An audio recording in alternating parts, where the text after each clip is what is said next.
Hebu fikiria, wewe ni mwandishi wa habari. Bosi wako anakupa kazi kwenda kutafuta habari zenye ukweli na uhakika. Sasa katika harakati za majukumu yako, unapata habari yenye ushahidi ambao unaweza kukusababishia matatizo makubwa. Hebu ungana na mimi kuanzia mwanzo mpaka mwisho ili tupate kufahamu kisa chake. Na huyu unayemsikia nyuma ya mike sio mwingine, ni mimi Alchemy Kestana. Na hii ni Kestana Movies Recaps. Tuanze. Huyu jamani jigeuza anaitwa Moga na huyu dada anaitwa Penina. Kwa ufupi hawa ni wanandoa. Penina anaposogeza pazia, anagundua tayari pamesha pambazuka na muda umeenda kweli kweli. Naye Moga anapochungulia dirishani anaona ni kweli muda umeenda. Penina akasema ngoja nikakuandalie maji ya kuoga. Sawa, hamna tatizo. Penina akatoka nje kwa ajili ya kupeleka maji ya kuoga bafuni. Muda kidogo naye Moga akatoka nje kuelekea bafuni ili akaoge. Si unajua usafi wa mwili ni muhimu Kama tunavyojua, mabafu yetu ya hapa Uswahilini unaoga kwa mahesabu makali sana. Ukizingua utajikuta kwenye tundu la choo. Baada ya kumaliza kuoga, anarudi ndani kwa ajili ya maandalizi mengine. Akamwambia sasa, mke wangu, hapa sitaki kuchelewa kwa maana kule kazini bosi tayari ameshaanza kulalamika kwamba kuna uzembe mwingi kazini. Kwa hiyo cha msingi, mimi ngoja niwe kwenye harakati. Penina akamwambia sawa, kila laheri, mimi nakuombea. Sasa huyu Moga kazi yake yeye ni uandishi wa habari na ndo kazi ambayo inamweka mjini. Tunaletwa mjini kati mitaa ya Uswahilini.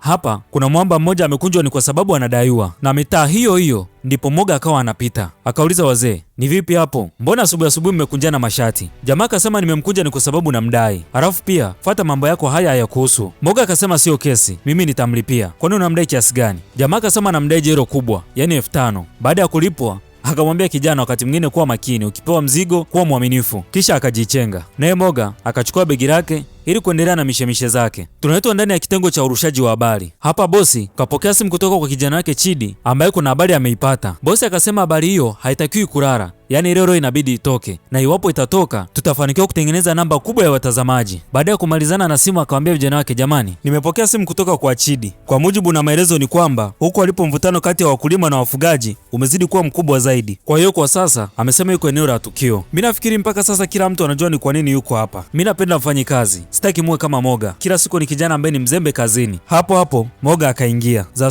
asubuhi bosi. Mmeona sasa? Moga sasa hivi ndo anakuja kazini. Hivi Moga, wewe uzembe utauacha lini rafiki yangu? Lakini bosi, mimi kule nakotokea ni mbali. Na kuja kazini ni mbali. Moga usiniambie hivyo. Hivi kati ya wote nani anaishi jirani hapa? Bora hao wenzangu kidogo wanatoka maeneo hapo karibu. Lakini mimi naishi kule mbali. Na malengo yangu ni kufanya kazi kwa miezi kadhaa ili nipate kununua usafiri. Moga, nakumbuka kipindi natoa fomu za ajira kipengele cha muda kilikuwepo. Lakini wewe ulikubali kusaini. Maana yake ulijijua kuwa utaweza kuendelea na masharti ya ofisi. Shebi, sasa hivi saa ngapi? Saa 4. Saa 4? Na ofisini unatakiwa uje saa ngapi? Saa 1:30. Wewe unakuja saa 4 Moga. Samani bosi, haitojirudia tena. Sasa nilikuwa natoa majukumu kwa wenzio kwamba nahitaji habari zenye ukweli na uhakika. Tumeelewana? Nahitaji kila mmoja asimame kwenye majukumu yake.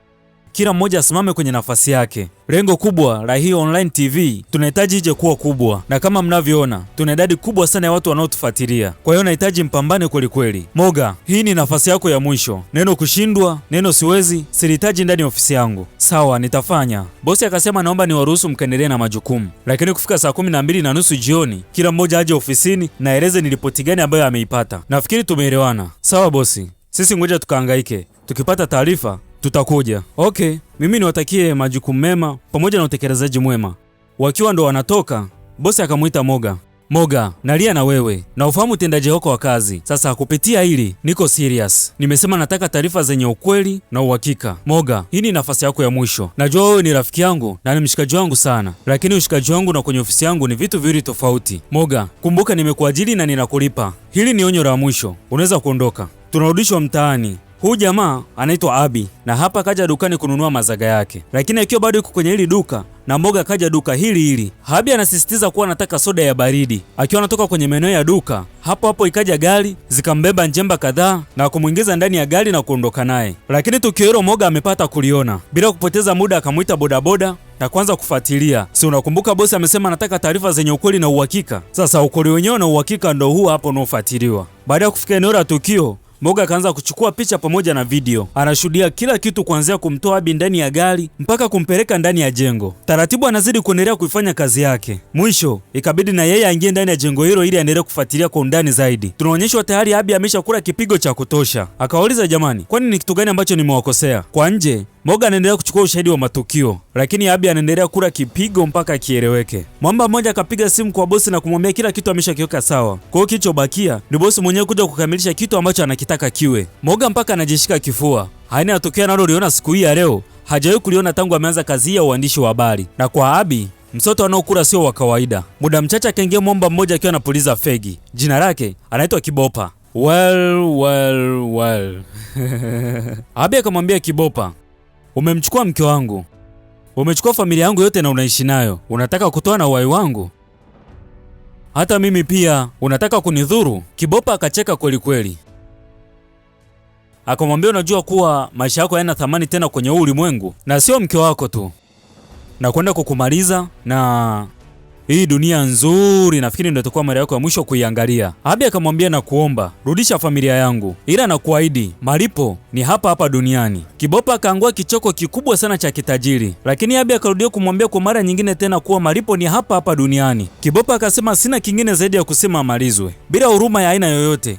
Abi akasukumiwa rungu zito na kuanguka chini. Yote hayo Moga anayashuhudia na kuhifadhi ndani ya kamera yake. Taratibu, kwa maumivu makali, nafsi ya Abi inaaga mwili. Baada ya kurungwa kuhakiki kuwa tayari Abi amepoteza maisha, wakauacha mwili na kuondoka. Asubuhi na mapema, Moga akawahi kazini. Akasema, bosi, kwanza samahani, jana nimeshindwa kuja kuripoti, ni kwa sababu nilipata changamoto nilipokuwa nikifuatilia habari. Bosi akasema, Moga, yani wewe hauna haja ya kujieleza sana. Humo ofisini kila mtu anakujua kwamba hakuna mfanyakazi mzembe sana kama wewe, na kwa kuwa umeshajijua kuwa umezingua, ndio unatumia sababu kama hiyo. Moga akasema, hapana, sio hivyo. Jana nimeshuhudia habari mbaya sana. Jana nimepata kushuhudia mtu akiwa anauawa. Kidogo ilikuwa ni habari nzito mpaka bosi akashtuka. Moga akaendelea kusema, jana alishuhudia watu wakiwa wanamteka mtu na kumuingiza kwenye jengo ambalo ni gofu na kumuua, na kila kitu nimerekodi kiko humu. Baada ya kumuona bosi aamini, ikabidi kutoa kamera na kumpatia ili na yeye aangalie. Bosi anashika mpaka kidevu kwa kile ambacho anakiona. Anamwangalia Moga mara mbili, anahisi pengine inaweza ikawa ni AI. Akamwambia, ise, huyu si ni Kibopa? Naye Moga akasema ndio, ni Kibopa na watu wake. Kila kitu kiko humo, picha pamoja na video. Bosi akamwambia, sikia Moga, hii habari naomba uifute. Yaani kwa ufupi, hii habari sio kuiposti sehemu yoyote. Lakini Moga akakataa na kusema haiwezekani. Bosi kwa kuwa hataki matatizo, akamrudishia kamera yake na kumwambia afute yeye mwenyewe kwa mikono yake, na akumbuke huyo ni Kibopa, mtu ambaye ni hatari sana kwenye mji huu. Tunarudishwa kwa Kibopa.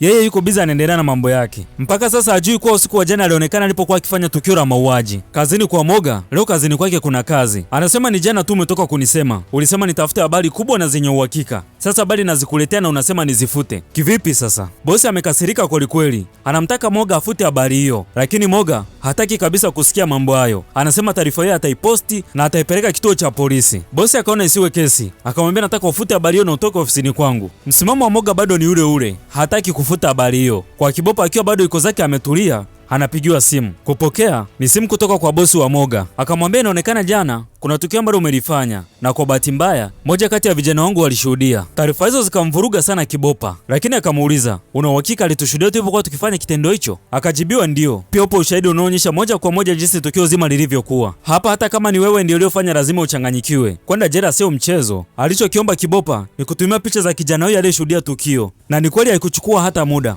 Akatumiwa picha ya Moga. Kiza kinapoingia, Kibopa bado amekaa kwa kutulia, hana pressure wala haraka. Ndo kwanza ametulia na mke wake. Hebu subiri kwanza, au huyu ndiye aliyekuwa mke wa Abi? Anyway, wakiwa bado wanaendelea na mazungumzo yao, wakasikia mlango ukigongwa kwa nje. Hapo hapo ukafunguliwa na wakaingia vijana wawili. Kibopa akamwambia mama mtu, hebu nenda ndani kwanza niongee na watu wangu. Basi ikambidi aingie chumbani. Kibopa akawauliza vijana wake, mbona kazi ilikuwa ni rahisi sana? Yaani mmeshindwa kutafuta eneo ambalo mkienda kufanya tukio watu hawataweza kuona kabisa? Hebu niambieni, ni kitu gani ambacho kimewakuta na wakati nilikuwa nawaamini sana? Okay fine, tayari tumesha rekodiwa.